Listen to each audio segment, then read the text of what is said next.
बाकी और एत्सु दौड़ते हुए जैसे ही एरिना में पहुंचते हैं तो उनकी आंखें ये देखकर खुली की खुली रह जाती हैं कि जैक ने उसके खतरनाक मूव को डिफेंड कर लिया है। दरअसल जैक ने अपनी जिंदगी में जितने भी ड्रग्स लिए थे उनका असर आज देखने को मिला। 20 मीटर दूर गिरने के बाद भी पिकल वापस लड़ने के लिए खड़ा हो जाता है। दोनों की लड़ाई देख बाकी को एहसास होता है कि उसने यहाँ पहुंचने में देर कर दी है। वो अपने आप को समझाने की कोशिश करता है पर अंदर ही अंदर वो दर्द महसूस कर रहा था। जैक पिकल का सर पकड़ उसे सीधा जमीन में पटक डालता है और कहता है इस युग के लोग उससे कई गुना आगे बढ़ चुके हैं। वो उसे बुरी तरह मारकर ये बताता है यहाँ असल में बॉस कौन है। जैक ने महंगा खाना, शराब, पैसा और हर तरह की अय्याशियों को त्याग डाला क्योंकि उसे सिर्फ ताकत चाहिए थी। उसने दिन रात ट्रेनिंग करी, कई तरह के ड्रग्स अपने शरीर में डाले, यहाँ तक कि वो मरने वाला था लेकिन उसे ताकत और सबसे विशाल शरीर चाहिए था। इसलिए उसने अपनी हड्डियों को सर्जरी से लंबा कराया और ये सब हासिल करने के लिए उसे असहनीय दर्द से गुजरना पड़ा। उसकी पूरी जिंदगी का मकसद ताकत हासिल करना है और इसके लिए वो आज तक दिन रात मेहनत करता आ रहा है। जैक आधुनिक युग का योद्धा है और वो पिकल को यहाँ राज करने नहीं देगा। सब वहाँ ये देख के चौंक जाते हैं। जैक ने पिकल के कान को दांतों से काट कर अलग कर दिया है। पिकल गुस्से से बुरी तरह भर जाता है। जैक पिकल को कई बार मारने की कोशिश करता है पर पिकल तेजी से उसके हर वार को डॉज कर लेता है। जैक को समझ नहीं आता कि वो इतने वार कर रहा है पर फिर भी उसे चोट क्यों नहीं लग रही। पिकल का ये मूव इतना तेज था कि डायनासोर चाह कर भी उस पर हमला नहीं कर सकते थे। अब पिकल लगातार जैक को मार मार कर उसका मुंह तोड़ डालता है और उसे सीधा दीवार में जा फेंकता है। पिकल अपनी तीसरी जीत की खुशी में नाचने लगता है और फिर जैक को खाने के लिए आगे बढ़ता है लेकिन उसे जैक एक जहरीली बी की तरह नजर आता है और वो वापस लौट जाता है। आज से कई साल पहले जब पिकल बच्चा था तब उसने पहली बार एक छोटे दुश्मन का सामना किया।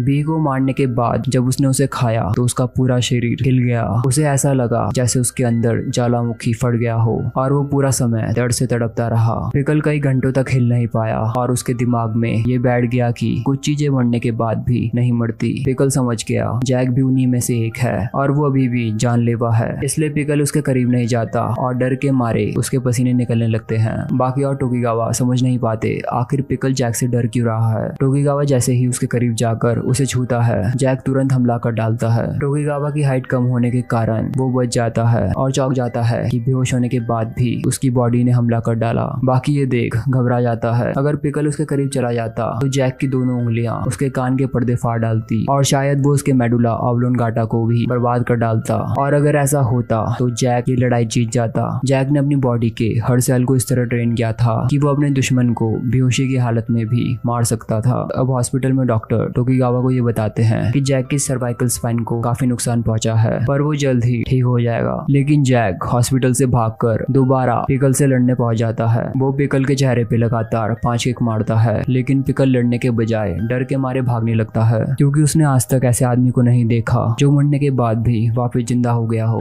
पर पिकल का डर जल्द ही खत्म हो जाता है और उसकी प्राइड उसे वापस लड़ने के लिए कहती है। वो जैक के चेहरे पे जोरदार पंच मार के उसे हवा में घुमा देता है और जैक सीधा मुंह के बल जा गिरता है। एक बार फिर जैक की आंख हॉस्पिटल में खुलती है और वो फिर से पिकल से लड़ने के लिए दौड़ता है लेकिन इस बार बाकी उसका रास्ता रोक डालता है। वो समझाता है कि जैक उसे कभी नहीं हरा सकता। जब वो बेहोश हो गया था तब पिकल ने उसे उल्टा लटका कर टांग डाला ताकि जब वो होश में आए तो भूख लगने पर उसे जिंदा खा सके। ये सुनकर जैक पागलों की तरह चिल्लाने लगता है। अब टोकीगावा यूजिरो को बताता है बाकी वहीं एरिना में बिना कुछ खाए पिए पिकल के सामने बैठा है और वो इंतजार कर रहा है कि कब पिकल रिकवर होगा और उसका मुकाबला करेगा। पिकल दुनिया के अब तक के 3 बेस्ट फाइटर्स को हरा चुका है और उसे नहीं लगता कि बाकी उसे हरा सकता है। ये बात सुन यूजिरो भड़क जाता है और बताता है उन तीनों फाइटर्स के पास वो चीज नहीं है जो बाकी के पास है। बाकी की रगों के अंदर उसका खून दौड़ रहा है और वो हानमा परिवार का वारिस है। टोकीगावा डरते हुए कहता है जैक भी उनका ही वारिस था। जिसके जवाब में यूजिरो कहता है उसके खून में मिलावट है और अगर उसकी रगों में यूजिरो का खून दौड़ रहा होता तो वो ये लड़ाई कभी नहीं हारता। टोकीगावा यूजिरो से सवाल करता है क्या वो खुद पिकल का मुकाबला नहीं करना चाहते, जिस पर यूजिरो बुरी तरह भड़क जाता है और तबाही मचाते हुए कहता है बाकी के होते हुए वो क्यों लड़ेगा। भले ही बाकी दिखने में छोटा है पर वो कमजोर नहीं है। उन दोनों की किस्मत में लड़ना लिखा है और जब ये लड़ाई खत्म हो जाएगी उनमें से जो भी जिंदा बचेगा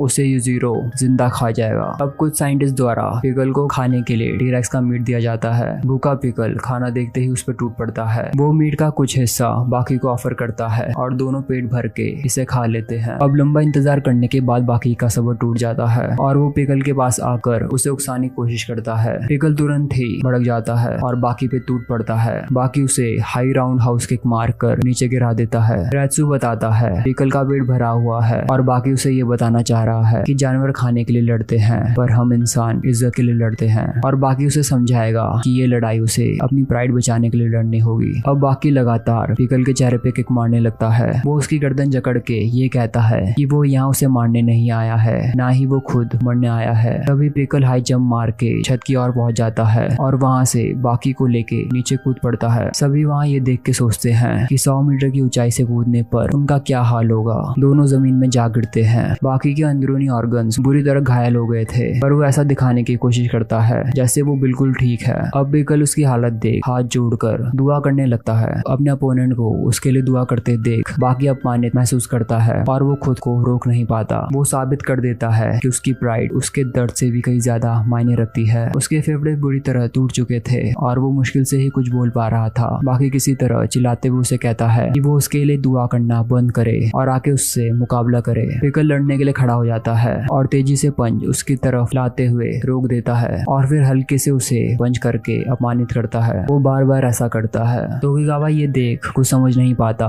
लेकिन वहाँ मौजूद अनुभवी फाइटर्स समझ गए थे कि पिकल क्या करने की कोशिश कर रहा है। पिकल ने बाकी के सबसे वीक पॉइंट को निशाना बनाया था। बाकी अब वापस लौट छत की तरफ चढ़ जाता है। वो ये सोचने लगता है कि वो कमजोर है और वो पिकल से लड़ने के लायक नहीं है। तोकुगावा, हानियामा और रेत्सु के होश उड़ जाते हैं कि बाकी अपनी जान दे रहा है और फिर बाकी ऊपर से कूद पड़ता है। इसके आगे की कहानी जानने के लिए चैनल को सब्सक्राइब करें। Till then, peace out.